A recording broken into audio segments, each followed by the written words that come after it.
I think quants wise, I would say GRE I've heard is much more difficult than GMAT is much more difficult than GRE at least. So Yeah. Practice All 8 are free? No. So really 2 are free and you have to purchase. Correct. But then I don't know if this should go on the official record or something. But if you're purchasing, so you can take 2 attempts. So maybe 2 people can purchase it together in case you're trying to budget for it. Interesting. We'll see if we have to cut this out.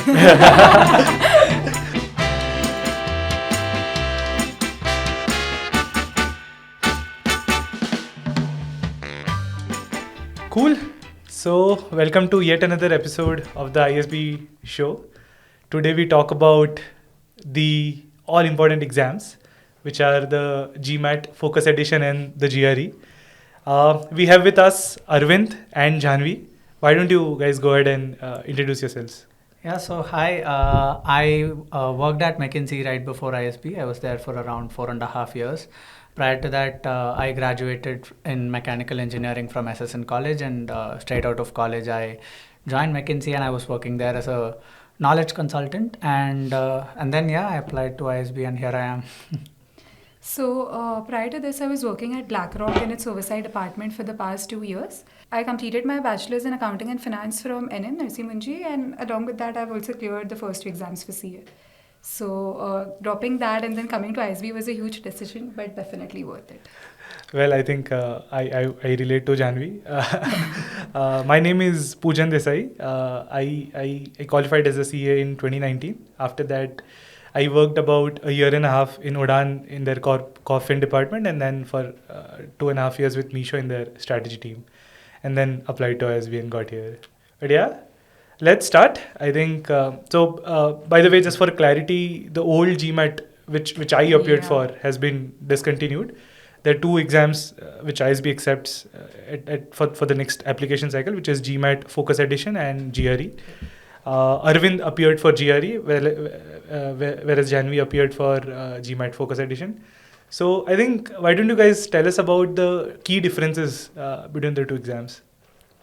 I think one of the major differences is the focus of one subject over the other. For example, GRE is a bit heavy on the English side, whereas GMAT is heavier on the quant side. So even if I take a look at the 3 different sections that GMAT has, so 2 of them are quants: data sufficiency, data insights, and quantitative reasoning. Whereas for English, it's just verbal reasoning, and that too there's reading comprehension. But as far as I know, for GRE, the English is tougher, right? Yeah. So GRE, again, I think the sections are the same. So you have a quantitative section and you have a verbal section. But within the verbal section, apart from it's more apart from verbal reasoning, it's more of testing your vocabulary, and also there's a lot of reading comprehensions. And when I took GRE, there was also there was also an essay part, but I think that they're removing that now. I'm not sure actually.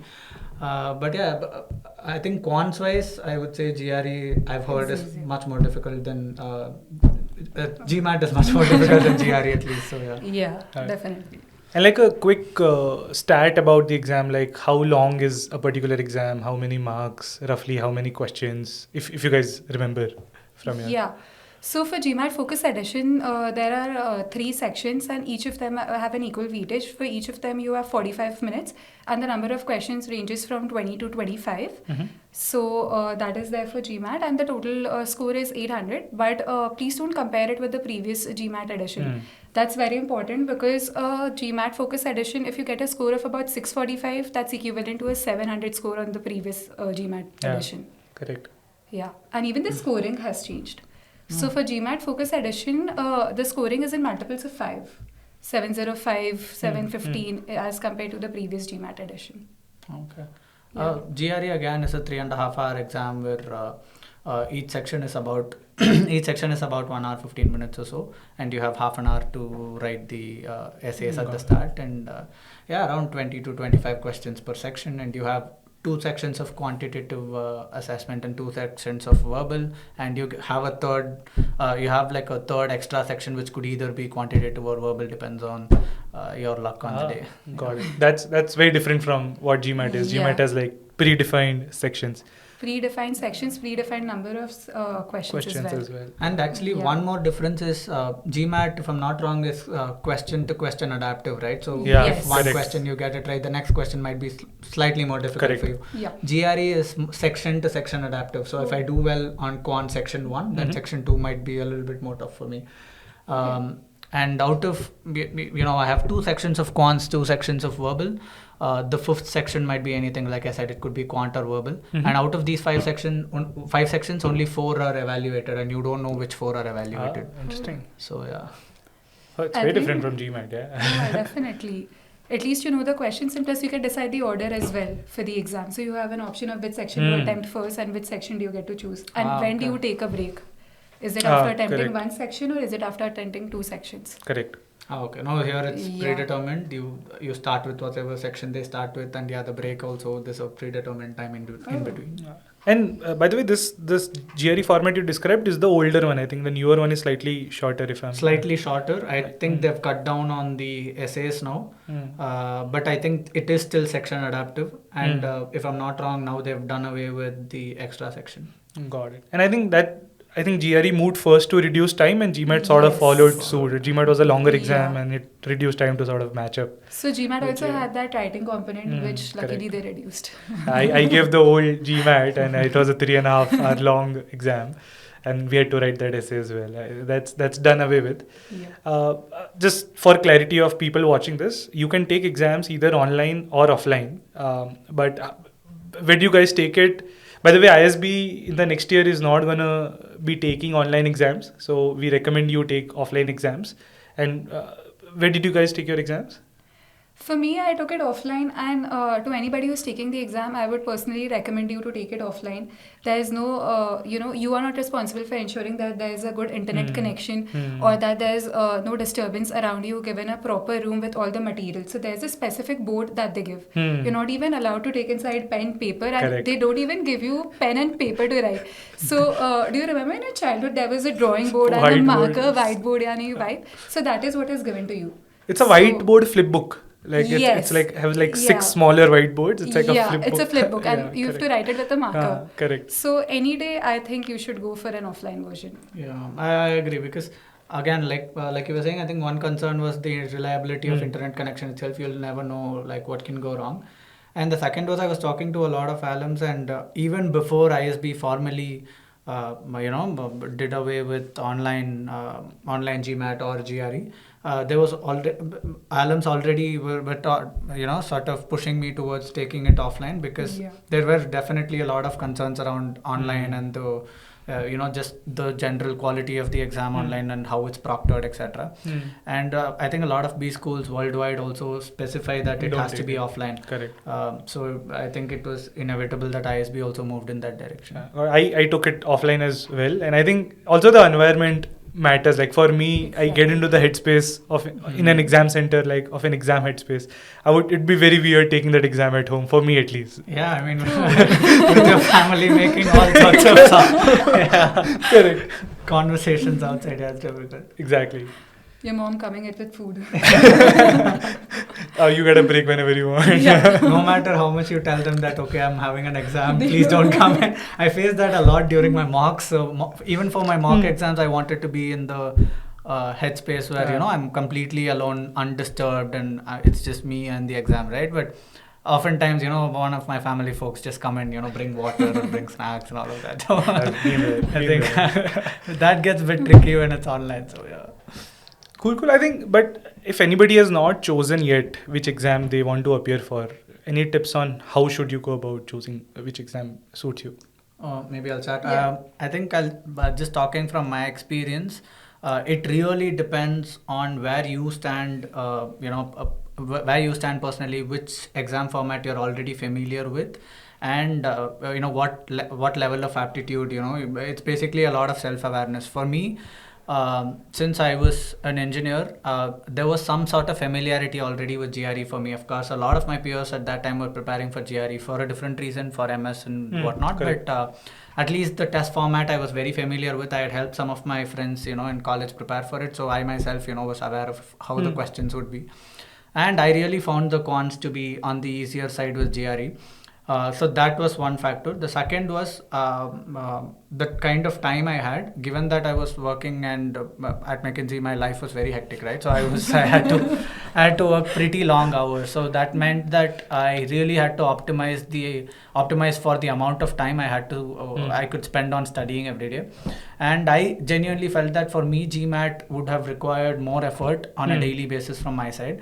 So I thought, okay, maybe then that's why at that point GRE was the right decision to go ahead with for me, because for GRE I was confident that I could crack it with like around an hour of prep every day and a little more on weekends, and I had a good 4 to 6 week runway, and in that time frame, so GRE was the best decision for me. Makes sense. So for me, my maths is comparatively stronger. My quants and reasoning is comparatively stronger as compared to English. So GMAT was definitely a natural decision for me.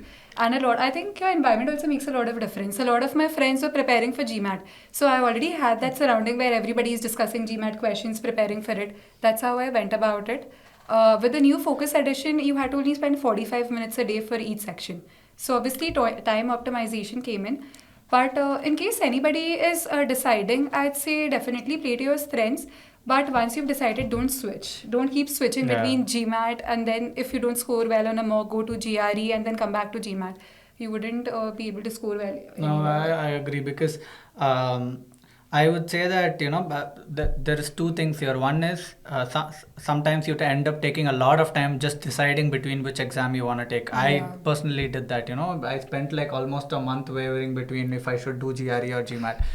So in hindsight, I would have loved to avoid that. So I think the best way to do that is just go ahead on day 0, take both mocks, right? And you will know where you stand with each exam, and then that will help you decide. And those are free mocks. Free mocks, exactly.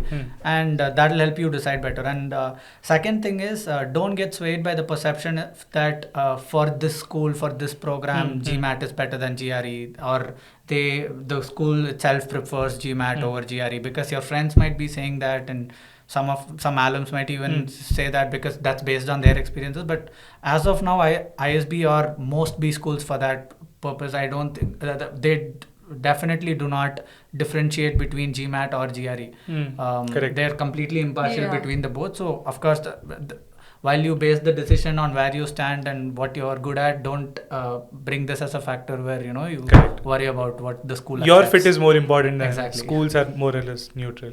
I think I was, so you could also be like me, right? Like, so I thought GRE would be verbal heavy, and I thought I wouldn't be good at verbal, so I took up GMAT. Okay. And I prepared for like 10-15 days. So I sort of committed to the exam. I paid for a tutoring service, this and that. And then I gave my first mock, and I scored with very mediocre prep, I scored like above 90 percentile in verbal in the first go, and below 40 percentile in sort of like below 50 percentile in quant. I was like, oh my god, what do I do now? But exactly what she said, right? You don't waver, don't keep switching. The differential is not that much. What I at least realized after giving that mock is I kept verbal on the side. I spent like 1 day a week or a day and a half in a week doing verbal, and all other days doing quant repetitively. And that eventually I got a balanced score. Like my verbal was still better in the final exam than my quant, but it works out. Like I still got a decent enough score to get here. No, that's very true, because although GRE has a slightly more difficult, it's slightly more difficult in terms of the verbal section, and whereas GMAT is slightly more difficult in terms of quants. It's not miles apart. It's still both.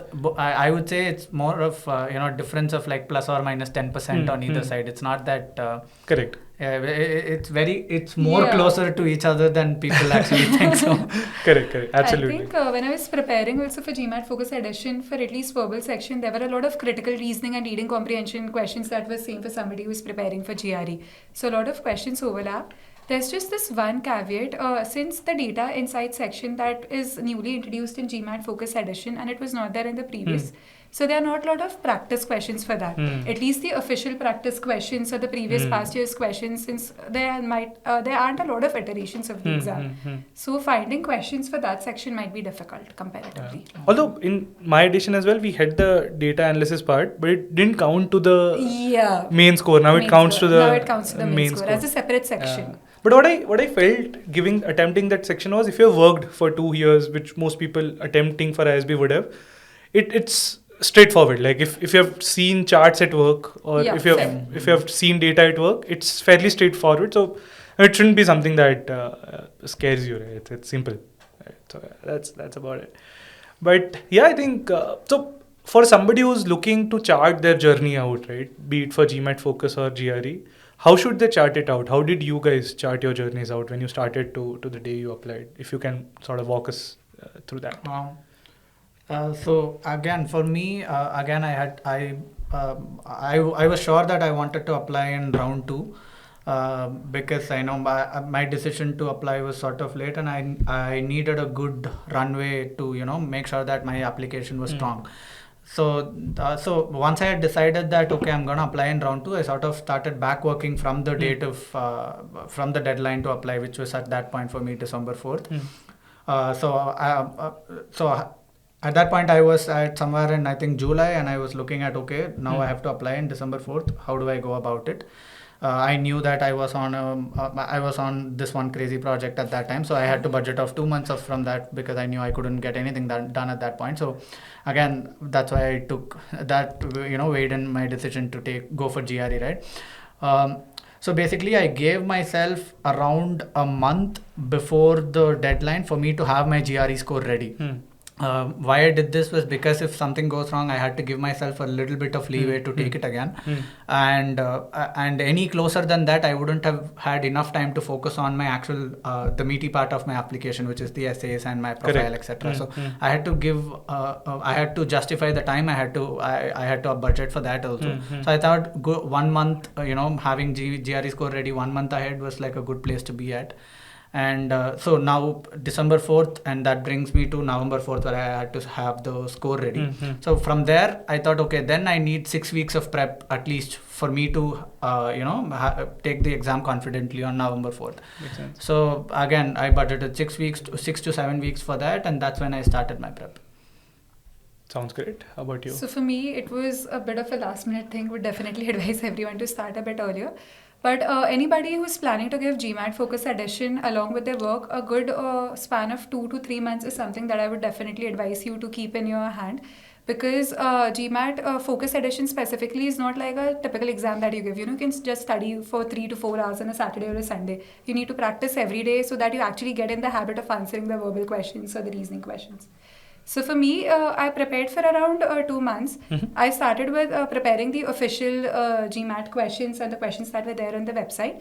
And after a point, I started giving mocks. I think after 3 weeks, I gave my first mock. And once you give certain mocks, I think 3 or 4 mocks, you start to realize that there is a specific section which you are, where your most number of incorrect questions are. Correct. And then you start focusing on that to improve. So I think that was how I went about it. I think my approach was slightly different because I started with a mock test because I wanted to really understand where I am, and because in July I wanted to know how much time really I should be spending on this. So I took my mock, and my mock turned out but the score I got was pretty decent compared to the expectations I had. So I thought okay, maybe I can manage it in around 6 to 7 weeks of prep time. And then yes, I took a crash course online. It was like a 7-week crash course which perfectly fit in my schedule. I had to budget 1 hour for it every day. And during the weekends I was taking section level tests, and I was spending 3-4 hours every day on Saturday and Sunday for that. And so that's how my 6 weeks went. Basically, they had a very well-defined syllabus, and I was following that. I was hitting the milestones I had to hit through those 6 weeks. And and I saved up all the mocks towards the end. I think you get 3 free mocks just by signing up for GRE. And then the crash course that I took, they also gave me 7 additional mocks, so that was good enough for me to go. Got it. Any resources you used? So I used the official GMAT Focus Edition questions, and there were additional questions for each section that was posted on the website. At least for the quants and the data insights parts, I would definitely recommend everyone to go for those. And there were about 8 mocks that were there on the website itself. So that's a very good practice. All 8 are free? No, so only 2 are free, and you have to purchase. Correct. But then I don't know if this should go on the official record or something. But if you're purchasing, so you can take 2 attempts. So maybe 2 people can purchase it together in case you're trying to budget for it. Interesting. We'll see if we have to cut this out. But I think same for older GMAT. I think they had like 6 2 attempts, 2 free, and then you have to buy the rest of those. But I think official mocks are one of the most useful Yeah. resources you could. It's as close to. I mean, it's your real exam would be plus minus 20 from there. Like Definitely. that score is very representative Very, of what you'll get. I think I was the most cautious out of the bunch. So for me, at the end of 22, it was my New Year sort of a resolution that I want to apply for ISB. And ISB was the only school I was applying to because I was clear I didn't want to go abroad and I didn't want to do a 2-year MBA. So 1-year MBA in India probably just is the only option. Eh? So I had to be very, very sure that I play all my cards right. So I started in Jan, my prep. So I think come April, I took a video lecture service, one of the popular ones out there, which again helped me structure my prep, give me content and all of that. By April, I'd given like 4 mocks. I used to give 1 mock every month, sort of. So by 4th mock, I was getting a score which I thought would help me sort of be enough to get in. So that's when I appeared for a offline exam and I got my desired score in that attempt. And then I took a couple of months off, chilled, focused on work again. And then again, like starting June onwards, I started focusing on essays and applications and interviews and all of that. But like now coming there, right? How should one budget time between, let's say, exams and essays, interview prep, as well as budget time and especially they're working in a challenging career? How should one go about that? Yeah, go ahead. Okay, fine. So I think you should firstly focus on your exams solely, because if you have a good score in hand, how do you know if you have a good score? You can take a median of the average score that is released by ISB and just budget a score according for yourself compared to your overall profile, because score is not the only thing that ISB considers. So you should focus solely on your exams, and once you're a bit comfortable with your exams, if you have time in hand, then you can go about preparing the essays. But if you're somebody who's sort of applying at the last minute, then you should at least try to give your GMAT focus edition or GRE, whichever you're planning to give 1 month before. And budgeting an hour daily is something that you should go about with your work. So for me, the work started late, around 11:30 each day. So I used to do it in the morning. I don't know, Arvind, how did you do that? Yeah, for me, I think I would actually, looking back, I would have loved to take the approach that Poojan took, because for anyone out there who has a very hectic work schedule, my best advice would be to start very early, because there might be crazy days at work. There's bound to be a lot of crazy days at work when you will get absolutely no time to prepare, right? And your life can't also just be like work, study, sleep, work, study, sleep, and you also need. Correct. So I think in that sense, at least it's very, very, it's strongly advised that people start preparing early, so that you don't take a lot of pressure on yourself that you have to get these things done within this time. So you have a lot of runway for you to sort of get to where you want to be. But in my case, so again, similar to you, I was budgeting 1 hour every day. On some days, I couldn't even get that 1 hour to prepare. But what I made sure was during weekends, this was one of my first priorities. I set up milestones for myself during weekends. I made sure that I start my day with preparation, and only when I reach that milestone that I had set for myself during that day, I go on about other things. So I had to efficiently utilize weekends for this. To compensate for the time I couldn't put in during the weekdays. So yeah, makes sense. I think like I also felt like after I was done with exams, the initial feeling was okay. The hard part is done, but once you get into your applications and interviews, you'll realize that exams is sort of halfway there. Yeah. It's like 2 essays, a letter of recommendation, a resume, your interview. It takes up a lot of time. And also, as Arvind says, there's always should budget for contingencies. So even with me, it happened that I started my application. I worked on it for a month, took about 2-3 edits per essay, and then I had a crazy month and a half at work where I had to pause everything. Like all I was doing was working, and then after that project was sort of over, I came back to my applications. If I only had that month and a half, I probably had to defer my application from round 1 to round 2 or round 2 to round 3, and that's playing pretty close to the deadline. So I think that's one more benefit of starting early, because you never know with work. I think you can anytime get a crazy couple of months that could eat up. Yeah, and that's the exam is just the first step. I think people give too much weightage to the exam. That I've seen a lot of my friends also do that. But exam is just the first step. I think the real work actually sort of comes in after that, because you have to make sure your profile is airtight and your essays you have to have them on point, and and those are very important parts of your whole application, right? Correct. So you should make sure that you give the time that it really needs and not rush that part. You know? And I think it's also weird that way, right? So exams, we have given exams at least till our college lives. Exams is a format we are used to. We have never thought about our lives. That's the difficult part about essays. Like I'd never sat and introspected about how have I spent my life so far. There's no structure to it to start with. It's so difficult. But I think that once you get into the zone of it, like once you do a couple of iterations, obviously you get in the swing of it. But I think that was very new to me when I started doing my essays. But you're saying something. Yeah, I think it takes about 3 to 4 weeks at least, starting an essay from scratch, introspecting about your entire life, like you said, then putting it down in words, making multiple iterations, and finally cutting it down to that 400 word, if they're still doing it 400 words this year. But definitely essays take up a lot of time. Great. But any short do's, don'ts and tips you would want to sort of leave the audience with? I think one don't that I would specifically say is, if you're starting out, please put all of your attention, at least majority of your attention, on the official resources that, at least for GMAT, I can say, that the GMAT Focus Edition that's there in the website, because that's at least 80% sufficient for what's there on the exam, with the questions that are there, the mocks that are there, and its official guide. With respect to other videos, you can refer to them if you want additional questions for practice. There are a lot of other, tutorials and video lectures that are there.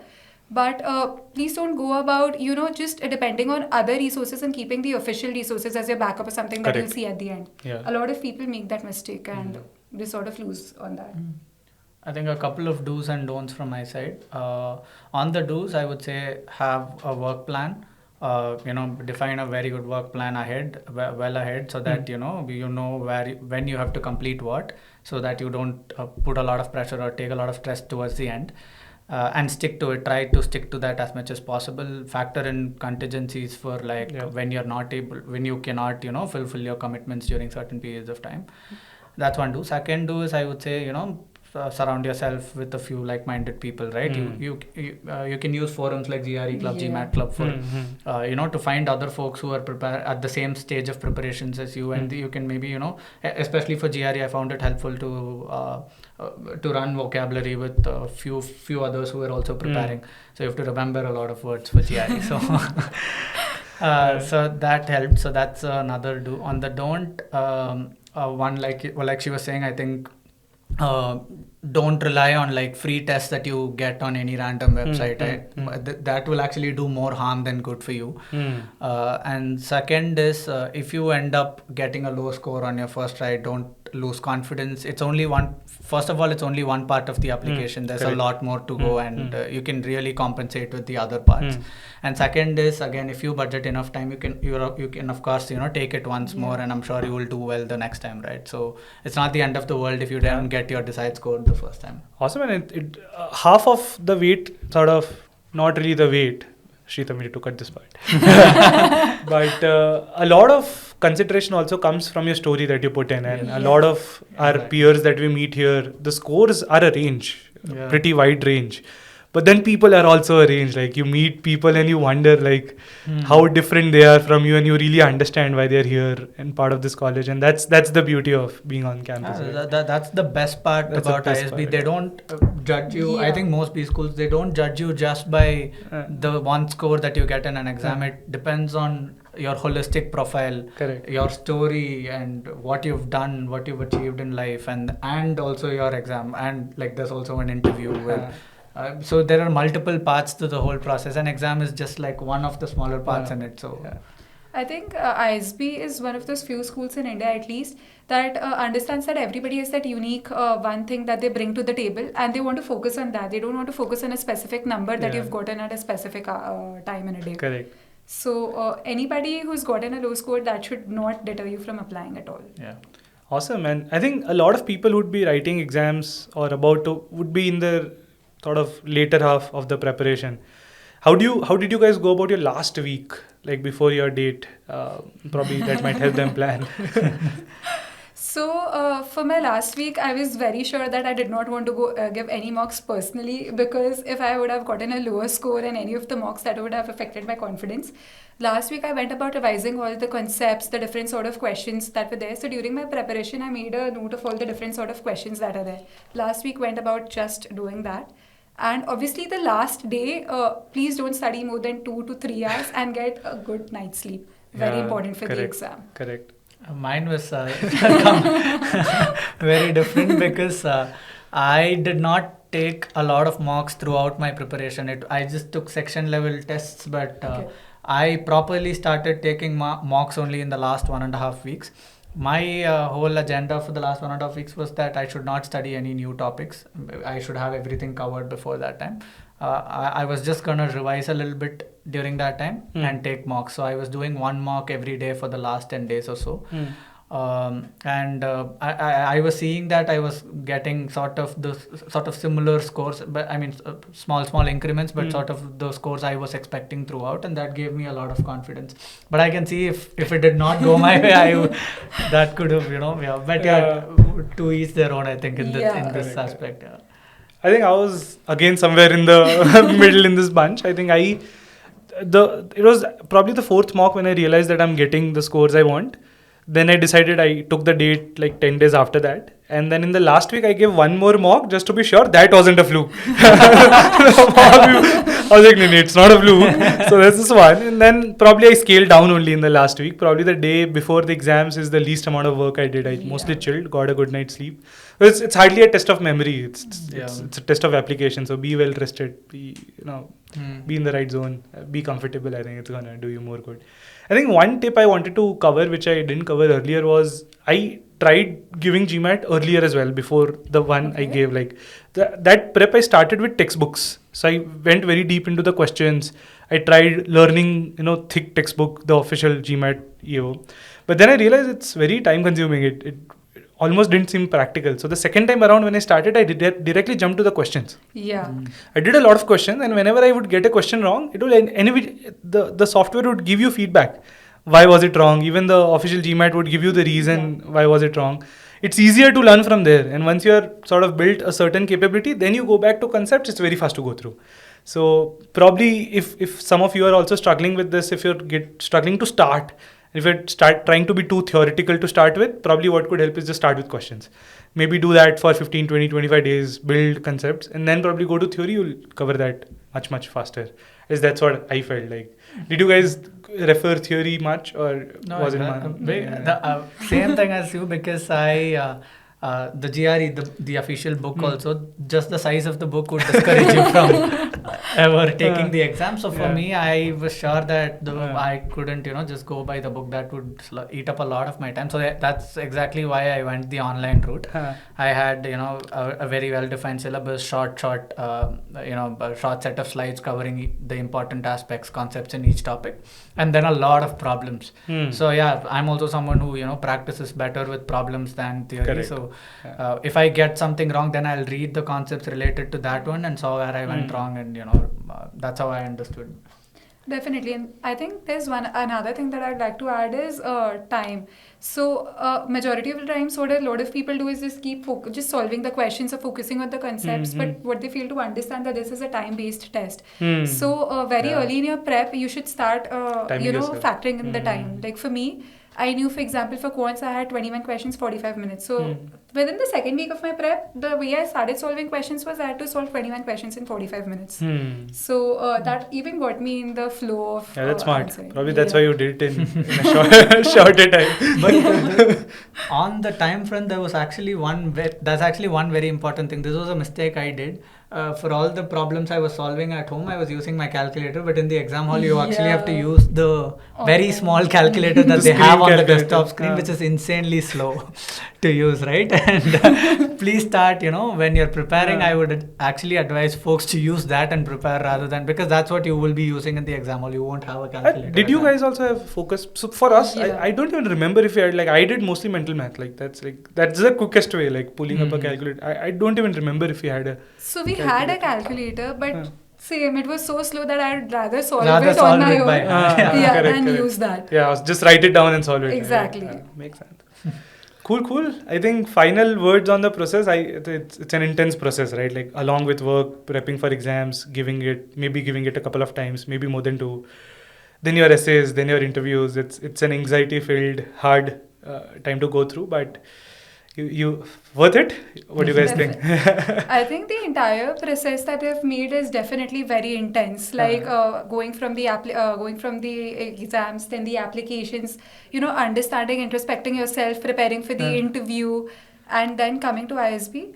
But when you go through the entire process, it shapes you as a person. There are times when you feel like, this is something that I wouldn't be able to do or manage along with work or other things. Yeah. But it definitely boosts your confidence, and once you come to ISB, it's worth it. Trust me. And I think it also prepares you for being an MBA student, right? Yeah. Life at ISB is also going to, Yeah. you have to manage your time really well here. There are a lot of things to do here, and Correct. there's a lot happening every day. So I think that process sort of gives you a teaser for what's coming ahead, right? So I think that way also it really helps. Your brain is like a developer's Google. 15 tabs open at all times. Yeah, exactly. But the time between when I still remember I got my results on 17th of November and ISB was to start at 13th of April. The time in between the 3-4 months was time of my life. I was so relaxed. I knew I had gotten in. I'd put my resignation in the job way soon after the results as well. So I was free, no tension. I was chilling with friends, doing things I like. It was such a beautiful time. I also got married in that time. So look forward to that time if at all, because that'd be the time of your life. And I think the next zone of time of your life is possibly at ISB after your sort of placements are done. I'm looking forward to that 3-month period. But Yeah. Cool. Anything else? No, that's about it. I think finally just don't stress yourself out. It's not the end of the world. It's just one application process, and Correct. all of us, can get through it, and you'll have a lot of support also outside. So don't worry about it. That's what I would say. Definitely, just wishing you all the best. And I think personally, even I did reach out. So in case if you all have any questions or if you all want to reach out, all the ISB alums or even cohort 25, we are more than happy to help you with any questions. Yes. Yeah, so you can reach out to us on LinkedIn anytime. Please reach out. All the best and hope to see you on campus soon. Okay, bye-bye.